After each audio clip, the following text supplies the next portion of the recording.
So to get started, how was working with Lori? Was she Easy. helpful? Oh, yeah. Okay, wonderful, wonderful, wonderful. I know it took us a while to get you some questions and that kind of stuff, but With a holiday, no problem. yeah, this is yeah. I think you'll be comfortable in this conversation. So I'm going to start now. I'm already comfortable. All right. Oh, let me shut my phone off, though, because I get 85,000 robocalls a minute. I'm sure. This is Andre Koen, and welcome to another episode of Speaking of Diversity and Inclusion. Just as a reminder, this is our premiere or our launching first season. So please tell us, communicate with us, tell us what you like, what you didn't like, the kinds of folks that you'd like to hear talk about diversity, equity, and inclusion, particularly as it pertains to our work here at the Mayo Clinic. So without further delay, let's get into today's program. So today we have Seema Lieberman, who is the president and founder of Lieberman and Associates. And one of the reasons that I contacted her was because she had an interesting tagline that she helps develop work cultures that last. And so I was really intrigued by that. There were a couple of articles that I read on LinkedIn that I was like, wow, I need to at least learn, sit at her feet, learn from this person about how I can, as a professional, make sure that we're developing not only cultures that last, but inclusive and diverse cultures that last. And so with that, welcome, Seema. Hi, good to be here. So can you tell me first a little bit about yourself, and then we'll get into some of the tools that we need to kind of create these cultures or these environments where diversity and inclusion can have a lasting impact. Okay. Well, I've been doing this work over about 30 years, a little over, maybe about 30 years. And I started out my work was in mainly diversity training, diversity facilitation, and dialogues, cross-cultural dialogues. But then as I was in my work longer, I saw that just training alone wasn't changing organizations, that we needed to change systems and processes. And that's how I started moving into consulting. And then I saw a lot of people talking about inclusion, equity, diversity, but it was still more one-time hits of let's do this, let's do that, but not enough of what do we do that creates cultures that actually last, so that while you're here, you could be doing great things and creating great culture, but how do we ensure that after you leave, that you leave a legacy of diversity, inclusion, and equity, and that you create a culture where everybody can do their best work? Mm-hmm.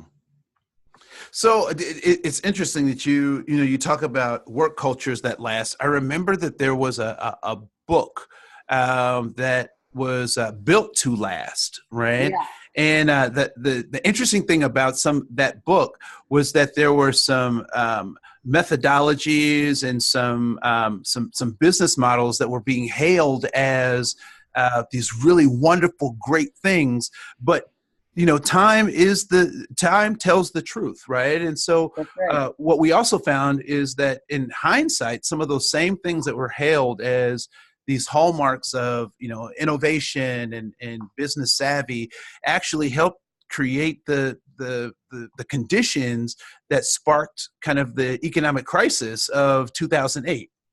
And yeah. So what are some of the methodologies that you suggest help us create these sustainable cultures, these systemic things that you believe will last, but not create the kind of fall that kind of built to last model did? So what have you found that's helpful in getting in to organizations to create these long-lasting diversity and equity shifts, if you will? Well, the best, it's never too early and it's never too late to start thinking about creating the right kind of culture that lasts. If you can do it early on, because now there's so many new organizations forming, if you could do it early on when the organization is first forming and look at what kind of culture do you want in your organization? What do you want when there's 4 people, 10 people, 20 people, 100 people, 1,000 people, hundreds of thousands of people? So then you can prepare for that. And for organizations now that are already established, you want to be able to involve as many people as possible. I mean, one thing I know that Nikki Leondakis does, who is now CEO of, she's CEO of Equinox Fitness Centers. And before, she was CEO of Commune Hotels. And then before that, she was COO of Kimpton. I've interviewed her several times. And one thing that she does, which I really like, is that when she starts thinking, when she moves into a new organization, thinking about the culture, she will go on listening tours and talk to everybody as many people in the organization as possible at all different levels to find out what kind of culture would they be able to do their best work in. And so if you want to be able to have an inclusive culture that lasts, you need to be able to talk to people. You need to get to know the people in your organization as much as possible.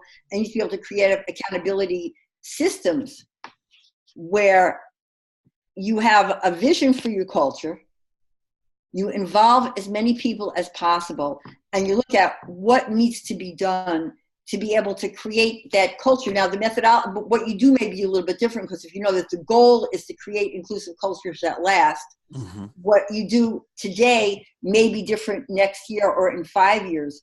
But the key is, are you able to be flexible? A lot of people talk about transforming cultures, but not all cultures need to be transformed. Some of them need to be elevated. Some of them need to be adjusted. Some of them need to be expanded. But you need to be able to create an environment where people can change and systems and processes can change. Looking at where do you always want it to be? You want it to be inclusive. You want inclusive cultures that last beyond just your tenure. Because in some of the organizations are built to last or good to great, and people who maybe were great leaders, but when the leaders left, the cultures went back to where they were before. And you want to be able to have cultures that are not just dependent, that you recruit a CEO who wants to continue inclusion and wants to support inclusive cultures that last. You don't just recruit a CEO that comes in and totally changes the culture unless they're changing it for the better. Because people in organizations, no matter how long they're at work, whether they're at work for 4 hours, 8 hours, 10 hours, 20 hours, they want to feel that they're part of something greater than themselves. They want to feel that they're part of a community, and they want to feel that they know what's going on in that organization, and not that it's just subjected to whoever's going to be the next manager, whoever's going to be the next CEO. So what are you finding are some of the things that prevent organizations, from being inclusive or creating diverse environments? What do you think are some of the barriers? Well, there's lots of barriers, but there's 3 big barriers. One is leaders in organizations looking for, I guess you would say, pop solutions.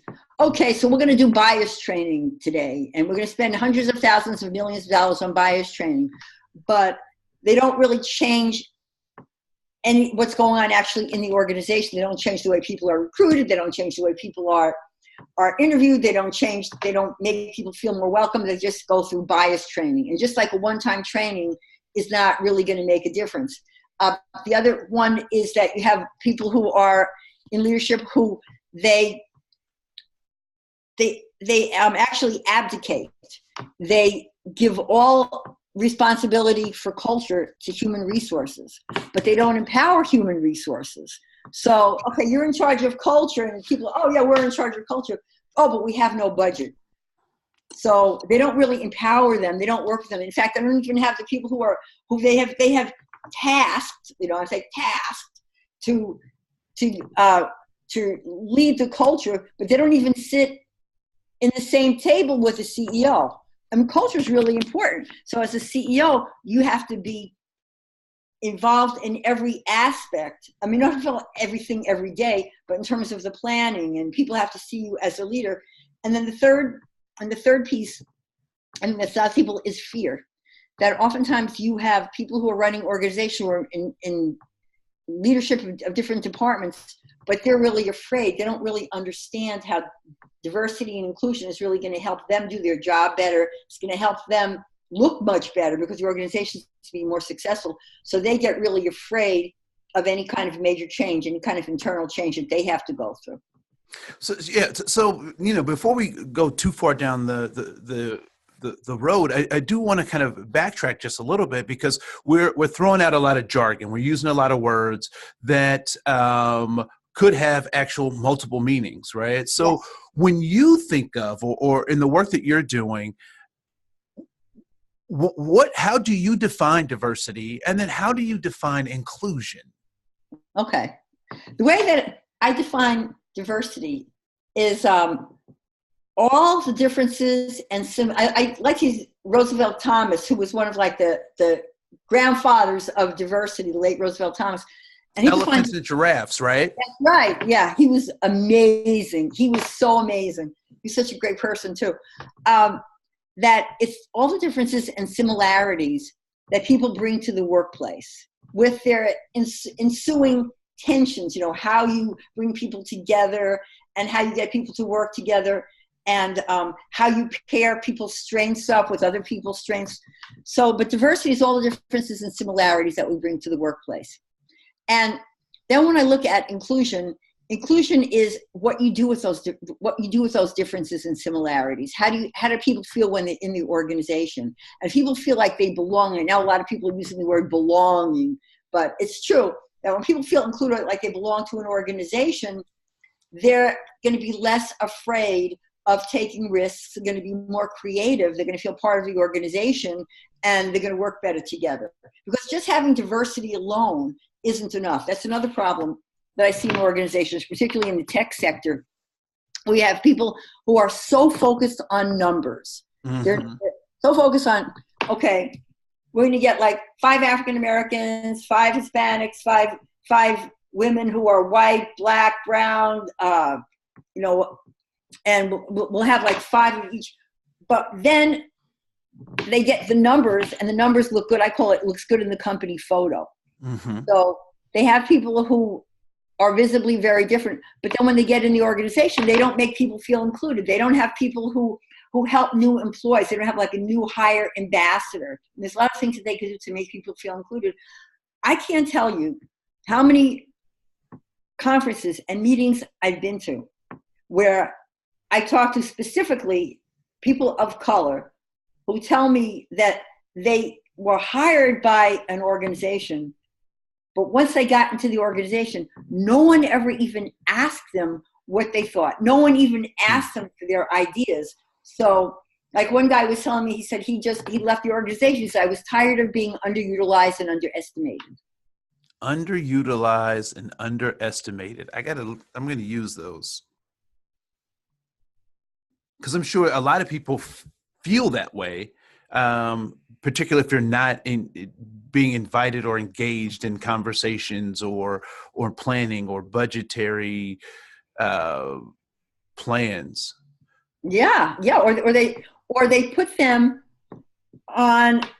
They start steering people. Oftentimes start steering people of color towards human resources, mm-hmm. as opposed to the business side. Yeah. So you're losing a lot of talent. You're really losing talent when you don't utilize people. So how do you? Okay, so you do this diversity and this inclusion work. How do you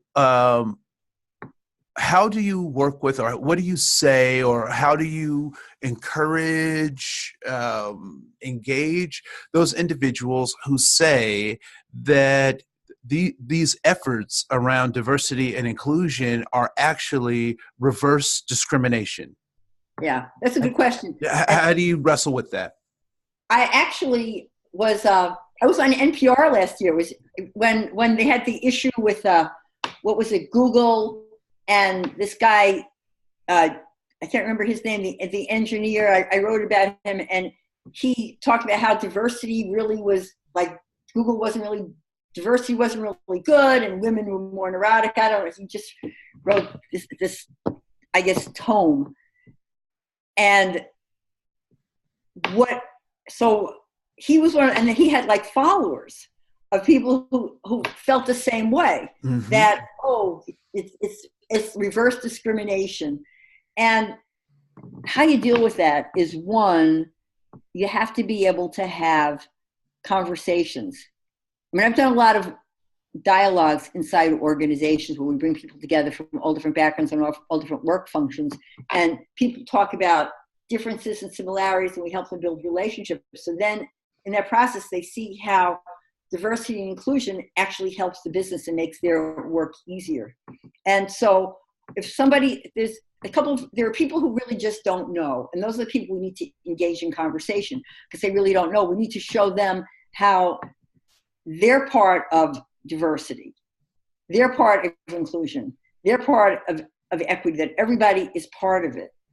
So we need to be able to show them that they're part of it, and that it's in their interest to be able to work with people who are different than them in different ways. And that as a result of doing that, they will end up being more creative, and they're going to be able, and they're going to help they're going to actually end up helping the organization. Because if you look at an organization, say this guy, James Damore, that was his name. And if Google, like, who uses Google? Or the Mayo Clinic, who uses the Mayo Clinic? Everybody, right? I mean, Mayo Clinic has an amazing reputation. Mayo Clinic is not just for white people from a particular part of the world.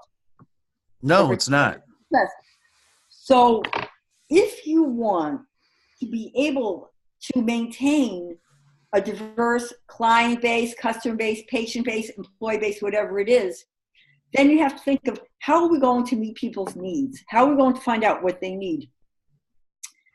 If we only have, say, like all white guys who went to Stanford, chances are, no matter how smart these thousands of white guys that went to Stanford are, they are not going to be able to understand fully or meet the needs of people from all these different cultural backgrounds, or all these different age backgrounds or religious backgrounds. I mean, you need people you have to have representatives from all of those backgrounds, or most of those backgrounds, to be able to help figure out what do people need, how can we bring more people in. And also, people like to do business with people who have people in the organization who look like them. Mm-hmm. Now, I'm not saying that you only send Black people out to work with Black clients, or white people only out to work with white clients, but when people work with each other, they use each other as resources. Mm-hmm. So send people who can build those resources is what you're ultimately saying. Yeah, and that you need to have people.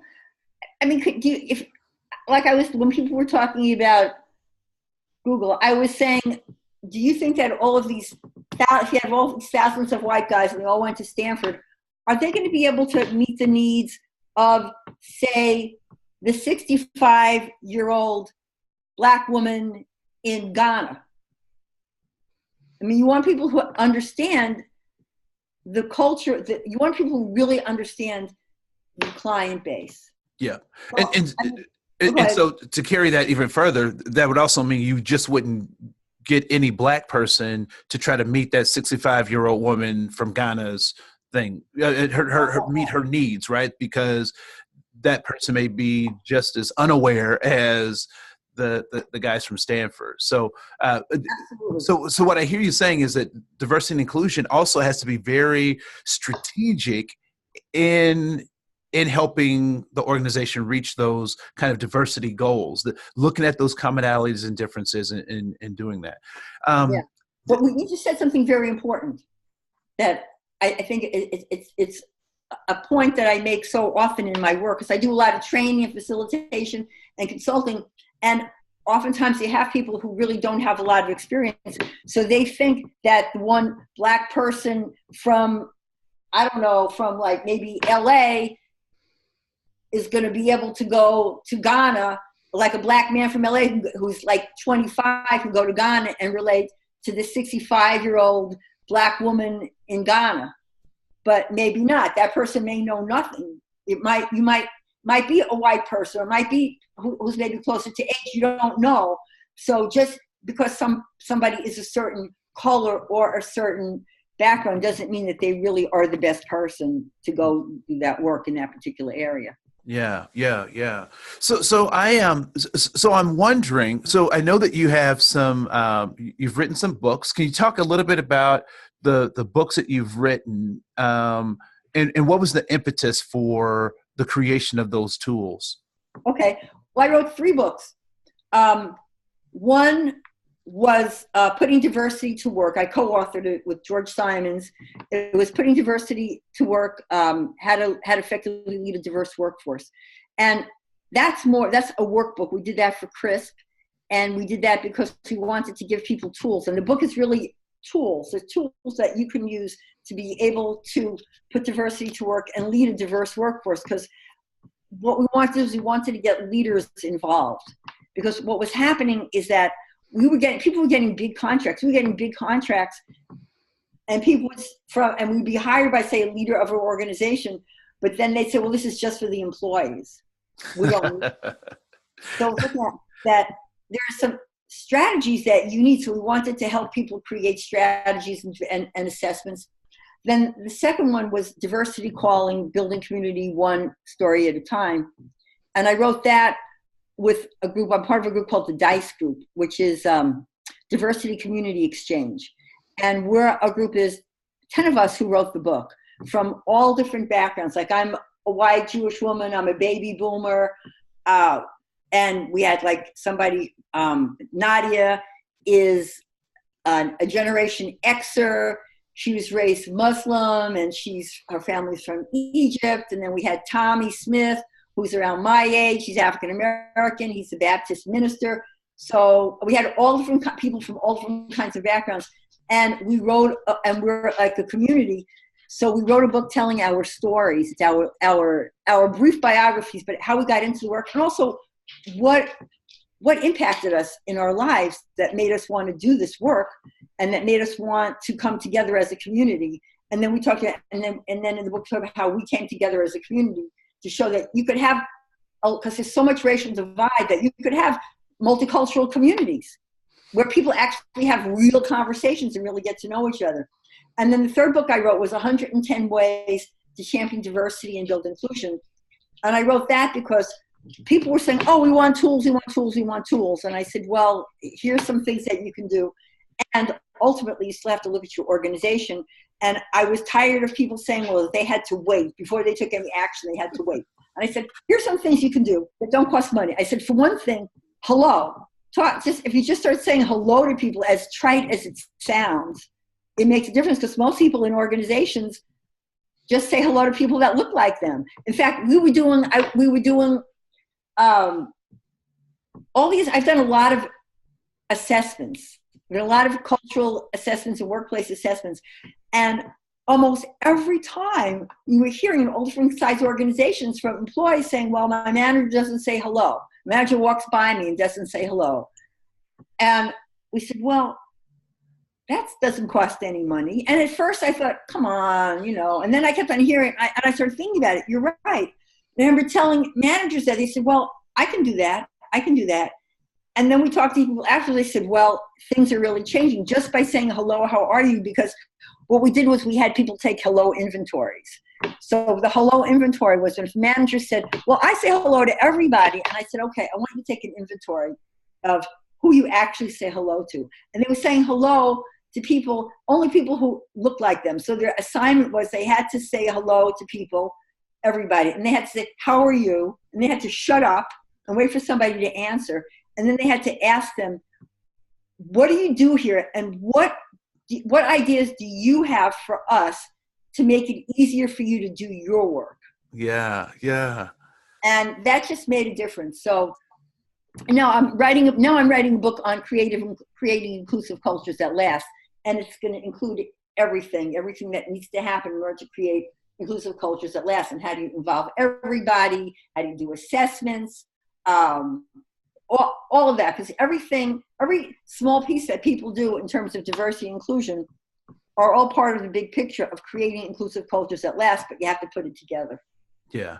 So I'm assuming we can look for that book on like Amazon, and do you have it on your website as well? No, Or? I haven't finished writing it. I'm still writing it. Well, I mean, the other three. Oh, the other three, yes. The other three are on Amazon. The other Okay. three are on Amazon. Okay. And they can go directly to Amazon and buy them. All right. Great. Diversity to work, how to lead a diverse workforce, 110, or the other one is 110 ways to champion diversity and build inclusion. And then the third one is the diversity calling, building community one story at a time. Wonderful. So I'm wondering, so have you seen that there's this picture that's going around kind of in the diversity space of people on boxes looking over a fence and that kind of stuff? And, in the show notes, I'll go ahead and put a picture of that so folks who aren't familiar with that can see that. But what is your impression of that meme or that model of diversity, equity, and inclusion? What's your take on that? Let's see, the box, the three people on the box, refresh my mind because I'm seeing the picture. Yeah. So many times. Yep. So there's a fence, and on the other side of the fence is like a baseball game. And so there are three people standing on boxes. So the tallest person is standing on the box.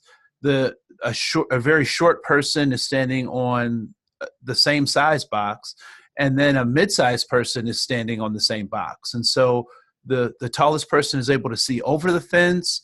Right. The middle-sized person can see at the fence, and the short person still can't see over the fence. And so then there's another frame where the shortest person has two boxes, the medium-sized person has one box, and the tall person has no box.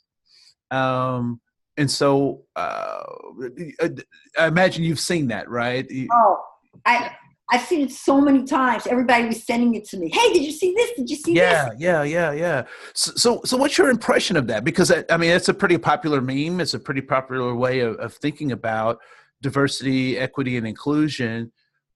Just thoughts on that. I think it's a popular meme. I think that it's a little bit simplistic, but I think it also makes the point. I mean, it makes a good point that everybody doesn't have the same access. And I think that that's really important, that we all don't have the same access.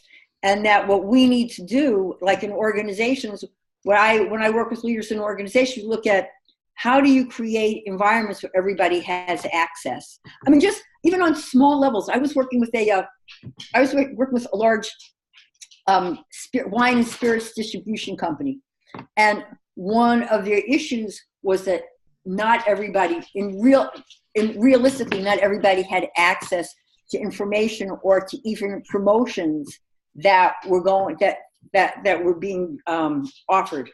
And what they said was that, well, everybody really has access because we've got everything posted at our central headquarters, or they could just go and look on the website and everybody could see it. But the reality was that most of the people working out in the field. And they really didn't have the same kind of access. They weren't going to the website. And the company was complaining that that there wasn't enough diversity of people who were applying for these jobs. And so we said, well, if you really want people to apply, you have to go to them. And since they're already in your organization, what can you do to pass that information on? So I think that you have to be able to, how do we create, what do we need to do to enable everybody to have the same kind of access? Because even if you look at healthcare, that not everybody has the same access to good healthcare, right? And that oftentimes there's programs for people to get healthcare. But so many programs exist, but a lot of people don't know that they're out there. So what can you do as an organization to pass the information on to people? I mean, like most hospitals or most healthcare agencies have like certain kinds of funds for people who maybe have like, say, a $10,000 deductible, and they go to the hospital, go to the doctor, and they get a bill, and the bill is like for $7,000 because their insurance only paid like 10 cents. And people will either not go to the doctor because they don't want to have to pay the deductible, or because they don't have the money, or they get the bill and then maybe they end up filing bankruptcy. They end up freaking out. What am I going to do? And they end up giving like they try to pay every single month. They try to pay this bill. But if they knew that if they wrote a letter to the financial aid part of that hospital or that healthcare institution, they might be able to have most of that debt written off, it would be very different. Yeah. But most people don't know that it exists. Yeah. Yeah. And, you know, that's an interesting point. And I interviewed some other folks and, you know, we're kind of talking about the capitalistic model and that kind of stuff. So, you know, we have to kind of keep that stuff in mind, particularly in this kind of Western society. But I'm really curious. You touched on something that I thought was kind of interesting in terms of like going to the people. So if I want to have a diverse organization, and I'm not just talking about racial diversity, and I'm not just talking about, I mean, I'm talking about all the aspects of diversity, gender, idea, thought. What are some ways that organizations like ours could be reaching out to people that we might say, you know, we need or we want, because the market is driving us towards this, to have these types of thinkers or these types of individuals as a part of our organization? What are are there some common things that we can do, no matter what kind of the diversity, to kind of reach out to folks to kind of build those relationships so that they see our organization as a viable place to be a part of? No, you have to have an overall strategy, and you have to look at where are these people that you want to bring in, and then you have to develop relationships with people in these organizations, with leaders in these organizations. It's like I was working for one of my clients was we were helping them develop and implement a strategy for building a more diverse workforce. And I said, well, what are you doing? And we talked to them about going to HBCUs. So they go to HBC, they go to like historically Black colleges and universities. And they would come back and they say, well, we set up a table and nobody talked to us. Well, did you talk to anybody? So then we started training the people who were doing recruiting to how to develop relationships, how to talk to people, because so often, and who are you sending? Who are you sending? Are you sending just a bunch of white people? I mean, you can send a bunch of white people, but these white people are afraid of Black people and don't know how to have conversations with them. It's not going to do any good. Do you know what I mean? You know, they're just going to stand up hoping nobody talks to them because they won't know what to say.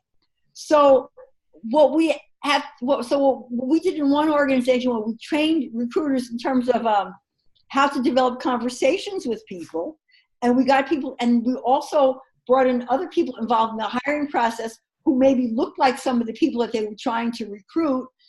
And we started developing conversations so that people would be comfortable, because if I'm uncomfortable with you, you're not going to feel very comfortable with me. So it's like,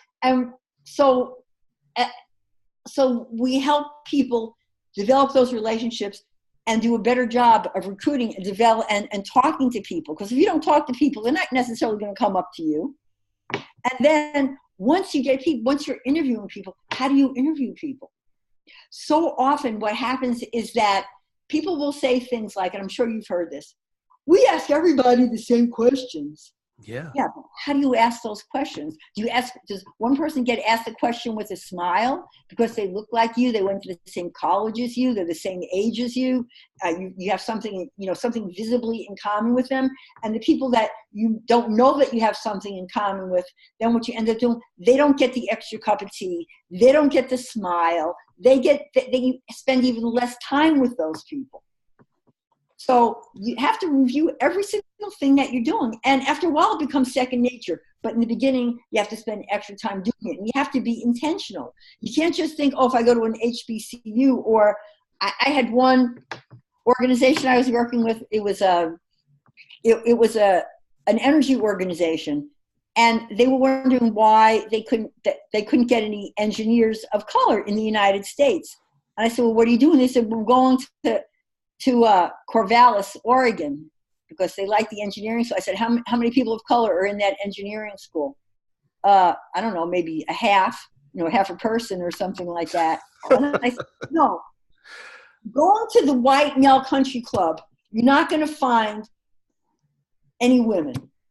You're not going to find people of color that you want. You have to go where people are, and you have to develop relationships. And if you don't develop relationships, it ain't going to happen.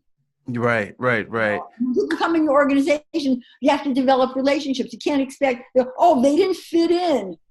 What do you mean they didn't fit in? They were, the one black person in an all-white organization, they didn't fit in. Did anybody try to make them feel welcome? And also, why are you only having like one person?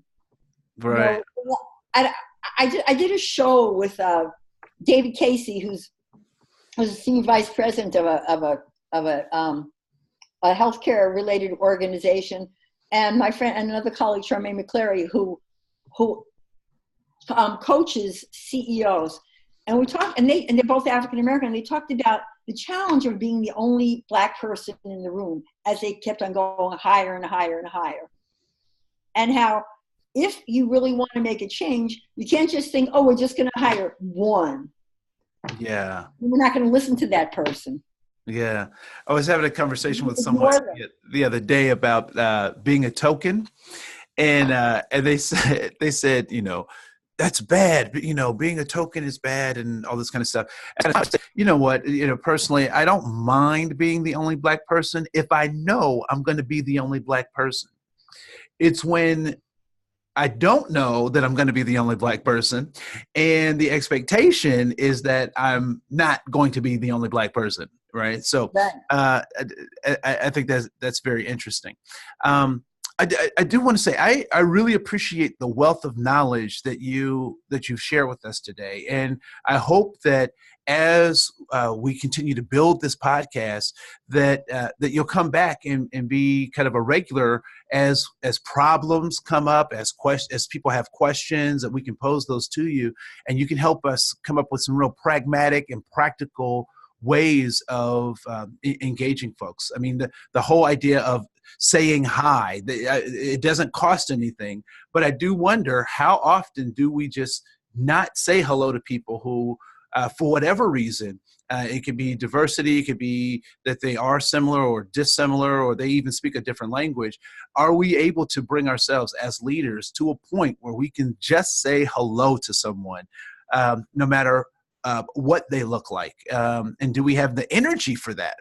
So I want to say thank you for that. Yeah.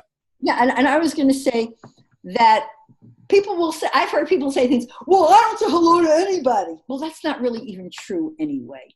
You're not even aware of who you're saying hello to. And even though it might sound like a small thing, I mean, I talk a lot about cultural intelligence, and that's having the ability to be able to develop relationships and work effectively with people from different cultures and different backgrounds, no matter who they are, whether you know anything about them or not. And what we find, and also in a lot of our dialogues, when people start talking to each other, they find that, and I know I found this in my life too, that somebody may not look like you at all. You may know nothing about them, but when you start talking to them, you find connections and community that you never thought you would have. And then you find that person who looks just like you, who you're ready to, form a relationship right away, you have nothing in common with them. Yeah. Yeah. People talked about, there was that book that was written, and where he talked about, it was called like Bowling Alone or something like that. And he talked about that people are most comfortable with people who are like us, PLUs, people who are like us. I said, yeah, that's true. I said, but when you get to know people, you find out that somebody who may look different than you, they're the PLU. They're the person that's most like you. Yep. No, I love Kurt Ewan's work on cultural change and the subsequent stuff he did on the 6 degrees of separation that Duncan Watts took up in the 90s. And actually, I think it was in 2000s. But we're so much more alike than we are different. And that our differences, I like to refer to them as our obstacle illusions. That these artificial barriers that that create these illusions of difference, that we suffer from obstacle illusions. So, yeah, and you don't know by looking at somebody what their interest is. You don't know. I mean, here, I'm a baby boomer, you know, and I probably know more about, I mean, I study, one thing I'm really interested in, I've always been very interested in hip hop. And I know a lot about it. I mean, I really know a lot about it. I'm following Tekashi. I don't know if you know who Tekashi 6ix9ine is. I don't know. Well, I'm following all of these things that happen, but I know a lot about a lot of different kinds of music. And you don't know just by looking at somebody that's going to be the person you are going to connect with. You're going to have so much in common with, but you won't know until you have that conversation. And what we do is we help people be comfortable with being uncomfortable. And then you could get comfortable. But you have to be willing to be uncomfortable. And it's not that big of a deal because it's only temporary. So are you suggesting that I should listen to 6ix9ine? No. Oh, okay. No, I don't think, no. So cool. No, I want to say thank you for your time. I think we're going to end this episode, but this isn't the end of the conversation. It's the end of this time, and look forward to having you back on as we continue to try to develop these diversity and inclusion cultures that last. Thank you so much, Seema, for joining us today. Oh, thank you so much for having me on. I really appreciate it. Thank you. I'd love to come back. All right. Well, this is Andre Koen with another episode of Speaking of Diversity and Inclusion at the Mayo Clinic. Have a great day. We'll talk to you soon. All right. Good. That was great. No, I don't think you don't need to listen to, you don't know who Tekashi 6ix9ine is. You don't need to listen to him. He'd probably freak you out. All right. No, there was, I was at a